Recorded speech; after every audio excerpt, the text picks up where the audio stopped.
సైన్స్కి సంప్రదాయానికి మధ్య ఎప్పుడూ ఓ చిన్నపాటి యుద్ధం జరుగుతూనే ఉంటుంది కదా. మనందరికీ తెలిసిన విషయమే ఇది. అయితే ఈరోజు ఆచార్య విజయానంద్ గారి రచనల ఆధారంగా ఈ రెండింటినీ కలిపే ఒక అద్భుతమైన కోణాన్ని చూద్దాం. ఈ మాటలు మనలో చాలామంది ఇళ్లల్లో వినేవే కదా. ఒకవైపేమో తరతరాలుగా వస్తున్న నమ్మకం, మరోవైపేమో ఈ తరం వాళ్ల లాజిక్. చూడ్డానికి చాలా చిన్న సంభాషణలా అనిపించినా దీని వెనుక తరాల మధ్య ఎంత పెద్ద తేడా ఉందో కదా. అవును, ఇదే కదా ఇప్పటి ఆలోచనా విధానం. ప్రతిదానికి సైంటిఫిక్ ప్రూఫ్ కావాలి. అలా రుజువు చెయ్యలేని దాన్ని వెంటనే మూఢనమ్మకం అని పక్కన పెట్టేయడం మనకు బాగా అలవాటైపోయింది. అయితే ఈ పరుగులో మనం నిజంగానే ఏమైనా కోల్పోతున్నామా? సరిగ్గా ఇక్కడే ఓ ముఖ్యమైన ప్రశ్న వస్తుంది. తరతరాలుగా వస్తున్న ఈ జ్ఞానమంతా నిజంగానే పాతబడిపోయిందా, లేకపోతే దాన్ని మనం సరిగ్గా అర్థం చేసుకోలేకపోతున్నామా? సరే, ఈ ప్రశ్నకు సమాధానం వెతుకుతూ ముందుకు వెళ్దాం. మరి రెండింటి మధ్య ఉన్న గ్యాప్ని ఎలా పూడ్చాలి? ఇక్కడే రచయిత ఆచార్య విజయానంద్ గారు చాలా ఇంట్రెస్టింగ్ అప్రోచ్ తీసుకున్నారు. ఆయన నేరుగా ఎవరితో మాట్లాడటం మొదలుపెడతారంటే ప్రతిదాన్ని అనుమానించేవాళ్లతో. ఇది చాలా తెలివైన పద్ధతి కదా. ఒకప్పుడు నేను కూడా మీలాగే ఆలోచించేవాణ్ణి అని చెప్పడం ద్వారా ఆయన మనలో ఉండే ఆ అడ్డుగోడను తొలగిస్తున్నారు. ఆయన చెప్పేది వినడానికి మనల్ని సిద్ధం చేస్తున్నారు. ఇక్కడ ఆయన పాఠం చెప్పట్లేదు, కేవలం తన అనుభవాన్ని మనతో పంచుకుంటున్నారు. దీనికి ఓ మంచి ఉదాహరణ కూడా చెప్తారు. వాస్తుశాస్త్రం విషయంలో కొంతమంది చెప్పిన మాటలు విని దాని గురించి లోతుగా తెలుసుకోకుండానే అదంతా ఓ మోసమని ఆయనే ఒక నిర్ణయానికొచ్చేశారట. నిజానికి మనలో చాలామంది చేసే తప్పు కూడా ఇదే కదా. అందుకే రచయిత మన ముందు ఈ ప్రశ్నలు పెడుతున్నారు. ఏదైనా ఒక విషయంపై ఓ అభిప్రాయానికి వచ్చేసే ముందు మనల్ని మనం ఇలా అడగాలన్నమాట. అసలు ఈ విషయంపై నాకు పూర్తి అవగాహన ఉందా, లేక ఇది కేవలం నా ఒపీనియనా? నేను దీన్ని నిజంగా అనుభవించి చూశానా? ఇక్కడే అసలు విషయం మనకు స్పష్టంగా అర్థమవుతోంది. సైన్స్ ఎక్కడైతే ఆగిపోతోందో అక్కడ్నుంచి ఆధ్యాత్మికత మొదలవుతోంది. అంటే ఏంటి? కొన్ని నిజాల్ని మనం కేవలం లాజిక్తో, మన బ్రెయిన్తో అర్థం చేసుకోలేం. వాటిని అనుభవించి మాత్రమే తెలుసుకోగలం. సరే, మరి ఈ అనుభవపూర్వక ప్రయాణం ఎక్కడ మొదలుపెట్టాలి? రచయిత ఏం చెప్తున్నారంటే, మన చుట్టూ ఉన్న ఈ ప్రపంచాన్ని దాని బేసిక్స్ దగ్గర్నుంచి అర్థం చేసుకోవడంతో మొదలవుతుంది అంటున్నారు. ఆ బేసిక్సే పంచభూతాలు. ఈ సిద్ధాంతం ప్రకారం ఈ యూనివర్స్లో మనకు కనిపించే ప్రతి ఒక్కటి, అది ఓ పెద్ద బండరాయి అవ్వచ్చు, మన సొంత శరీరం అవ్వచ్చు, ప్రతిదీ ఈ 5 మూలకాలతోనే తయారయ్యింది. ఆకాశం, గాలి, అగ్ని, నీరు, భూమి. అంటే మనకి ఈ విశ్వానికి మధ్య ఓ విడదీలేని కనెక్షనుందన్నమాట. ఇక్కడో చాలా ఇంట్రెస్టింగ్ విషయముంది. ఒక్కసారి చూడండి. ఆకాశానికి శబ్దం అనే ఒక్క గుణం మాత్రమే ఉంది. గాలికొచ్చేసరికి శబ్దంతో పాటు స్పర్శ కూడా ఉంటుంది. ఇక అగ్నికి శబ్దం, స్పర్శతో పాటు రూపం కూడా వస్తుంది. అలా భూమి దగ్గరకొచ్చేసరికి 5 గుణాలుంటాయి.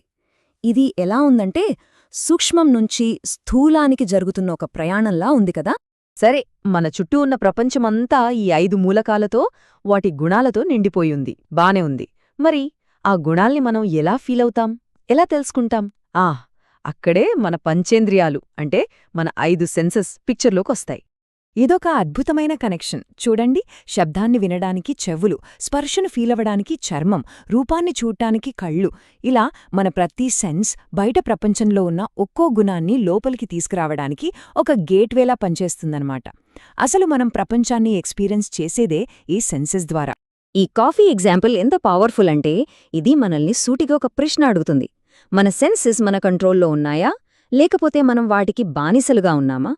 రుచి కోసం నాలుక, వినోదం కోసం కళ్ళు, చెవులు, అసలు ఎవరిని కంట్రోల్ చేస్తున్నారు? అయితే సెల్ఫ్ కంట్రోల్ అనేది ఒక జర్నీ లాంటిది. రచయిత ప్రకారం చర్మాన్ని, ముక్కుని కంట్రోల్ చేయడం చాలా ఈజీ. కళ్ళని, చెవులని కంట్రోల్ చేయడం ఇంకొంచెం కష్టం.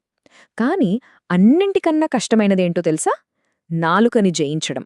ఎందుకంటే టేస్ట్ అనేది మనల్ని చాలా బలంగా లాగేస్తుంది. అందుకే అది చివరిది, ఇంకా అతి పెద్ద ఛాలెంజ్ అన్నమాట. ఇప్పటిదాకా మనం బయట ప్రపంచం గురించి, దాన్ని మనం ఎలా గ్రహిస్తామో చూశాం. ఇప్పుడు ఇంకొంచెం లోపలికి వెళ్దాం. అసలు ఈ నేను అంటే ఎవరు? మన ఉనికి లోపల ఉన్న పొరలు ఏంటో ఇప్పుడు చూద్దాం. ఇక్కడ రచయిత మనల్ని ఒక ఉల్లిపాయతో పోలుస్తున్నారు.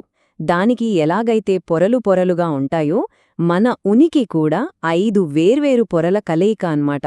మన కంటికి కనిపించే ఈ శరీరం నుంచి మొదలుపెట్టి దాని లోపల శక్తి, మనస్సు, జ్ఞానం, అన్నింటికన్నా లోపల ఆనందం, ఇలా ఒక్కో పొరను కోశమని పిలుస్తారు. ఇప్పుడు చూడండి, మన మొదటి పొర అంటే మన శరీరానికి ఏదైనా అనారోగ్యం వస్తే ఏం చేస్తాం? వెంటనే ఆ పొర గురించి బాగా తెలిసిన డాక్టర్ దగ్గరికి వెళ్తాం. అలాగే మన మూడో పొర అయిన మనస్సులో ఏదైనా సమస్య వస్తే, అంటే ఆందోళన, ఒత్తిడి లాంటివి ఉంటే మనం సైకియాట్రిస్ట్ దగ్గరికి వెళ్తాం. అంటే ఆ పొరకి సంబంధించిన స్పెషలిస్ట్ దగ్గరికి. మరి మన 4వ పొర అంటే జ్ఞానానికి సంబంధించిన పొరలో ఏదైనా కన్ఫ్యూజన్ ఉంటే, క్లారిటీ కావాలంటే అప్పుడు మనం టీచర్ల దగ్గరికి, పండితుల దగ్గరికి వెళ్తాం కదా. ఇది చాలా లాజికల్గా ఉంది. శరీరానికి డాక్టర్, మనసుకి సైకియాట్రిస్ట్, జ్ఞానానికి టీచర్, బానే ఉంది. కానీ ఈ 5 పొరల్ని ఒకేసారి శుభ్రం చేయగల స్పెషలిస్ట్ ఎవరైనా ఉన్నారా? ఈ ప్రశ్న మనల్ని అసలైన పరిష్కారం వైపు తీసుకెళ్తుంది. ఆ ప్రశ్నకు సమాధానమే మన ఈ మొత్తం అన్వేషణకు గమ్యం. అదే అన్నింటినీ బాగు చెయ్యగల సద్గురువు యొక్క పాత్ర. సో రచయిత చెప్పేది ఏంటంటే, అసలైన పరిష్కారం ముక్కలు ముక్కలుగా వేర్వేరు స్పెషలిస్ట్ల దగ్గర లేదు. ఈ 5 పొరలన్నీ ఒకేసారి శుద్ధి చేసి మనల్ని మన సహజమైన ఆనందస్థితికి తీసుకురాగల ఒకే ఒక్క వ్యక్తి సద్గురువు. ఆయనే మనకు కంప్లీట్ హీలర్ అన్నమాట. కాబట్టి మనం చివరగా ఆలోచించాల్సిన ప్రశ్న ఒక్కటే: మన జీవితంలోని సమస్యలకు మనం వేర్వేరు స్పెషలిస్ట్ల చుట్టూ తిరుగుతున్నామా, లేక మనల్ని సంపూర్ణంగా అర్థం చేసుకోగల ఒకే ఒక్క గైడ్ కోసం వెతుకుతున్నామా? నిజమైన మార్గం ఒక్కటా, లేక అనేకమున్నాయా? ఒక్కసారి ఆలోచించండి.